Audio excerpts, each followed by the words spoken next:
Hey everybody, this is a clip from the latest episode of the Randi Rhodes Show. If you want the full episode, you can watch live on Free Speech TV, Dish Channel 9415, DirecTV.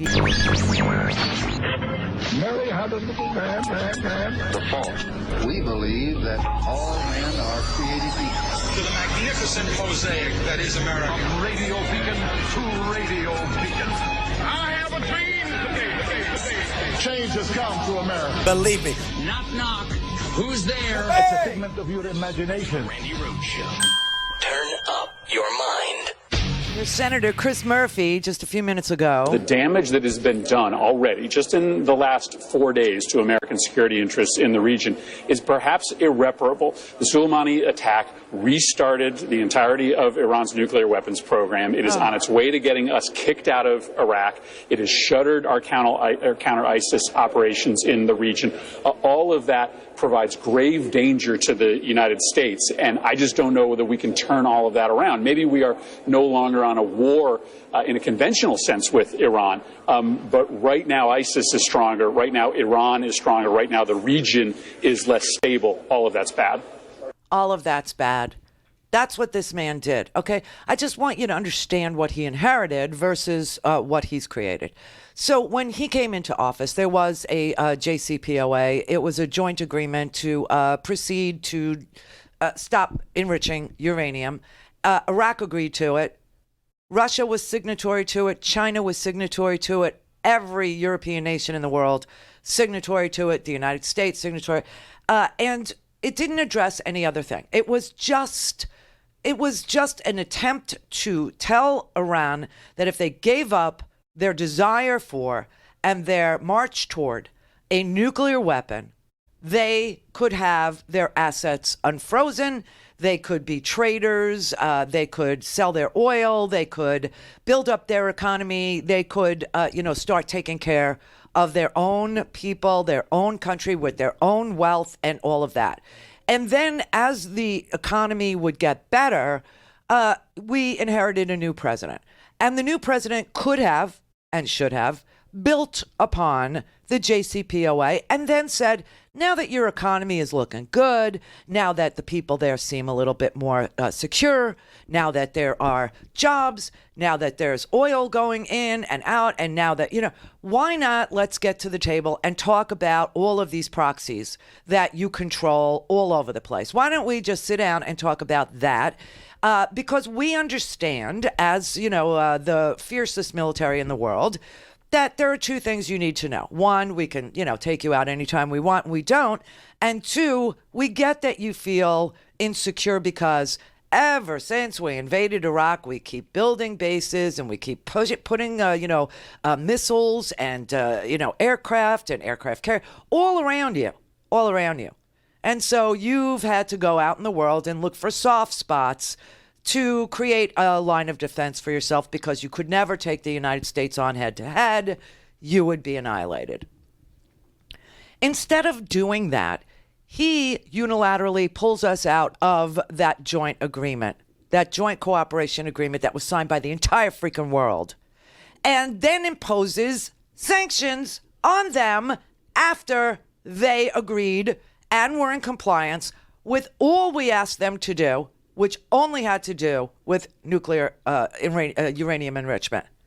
So thereby, we knocked out any trust that they might have. Because 8 years it took to negotiate that, 8 years. Instead, Iran turns to Russia. Iran turns to Russia. Syria, Iran, Russia. That's the alliance there.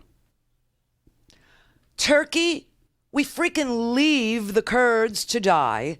And Russia, literally on videotape, goes and takes our bases that the president hands to the Russians. Takes them. Videotapes it. And shows it to the world. And then just as a little, exclamation point to the end of these military operations, which Iran was smart enough to understand that they could not kill one single solitary American. And they really shouldn't kill an Iraqi either, because they were looking to unify the protesting Iraqis who were protesting against Iran's invasion of their government. They were protesting against Iran's elite becoming members of the Iraqi parliament. They were protesting the Iraqi thievery. They were the Iranian thievery, right? They were all out on the street. They've been out there for 3 months. So now all of a sudden, we go in there and we unify them all with Iran. Why would that be a bad idea? Now, Russia is aligned with Iran in Syria, took our bases in Turkey. And as this thing was coming to an end last night with no casualties, thank God, all of a sudden a Ukrainian airplane, Ukrainian International Airlines, has a flight that's leaving Tehran, and it's loaded up with Canadians, a few Brits, mostly Iranian people, right? I think there were 70 Iranians. There were a bunch of Canadians, a bunch of British passengers, a couple of Germans, right? And all of a sudden, this 3-year-old airplane, one of the most, never had a service problem, never had anything wrong with it, ever. All the service records clearly show this plane was only 3 years old. It had a perfect record, blah, blah, blah. All of a sudden, you see it in the sky. You see sort of a explosion near its engine, and then poof, an explosion, and the damn Ukrainian airline is downed. You think that wasn't part of it? Because I think it was. I think that was Russia sending a message too.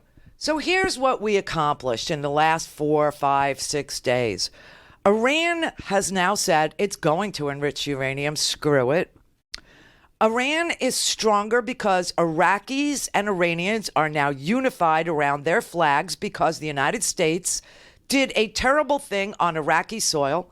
The Iraqis are terrified that they're going to be the battleground if something should happen between America and Iran. And they don't want to be the battleground for Iran and America to have a stinking war. They're done with it. There is no chance for negotiation with Iran to do anything more at all. The president did all this and didn't notify our NATO allies, so they're all peeved, okay? You got Brits fighting with us. He's such an idiot. He talks about NATO's has to do more. Do you know who's in charge of the NATO operations in Iraq? Do you know who's in charge? Canadians. There's a Canadian general. He's in charge of our NATO allies. The Canadians left. They withdrew. They're out. They're gone. The Germans, they left too. They went to Kuwait because they were doing force protection too. So all the training of the Iraqis to fight, it all had to end because they all had to do force protection as their number one thing, and everybody's out of there, okay? And then Idiot Boy doesn't notify NATO that he's going to do any of this. And we are signatories to an agreement that say that we will never use any of our positions in Iraq to attack any other nation. I swear to God, he has just given Russia the entire Middle East. They already have Syria. They took the Kurdish territories. They took, in Turkey, in northern Iran. They took those. They videotaped themselves taking those bases. Donald Trump handed it to them. And now they have, an alliance with Iran, a unified Iraq with Iran, and they shoot down a Ukrainian airplane. Hey everybody, this is a clip from the latest episode of the Randi Rhodes Show. If you want the full episode, you can watch live on Free Speech TV, Dish Channel 9415, DirecTV 348, Sling, Roku, and Apple TV.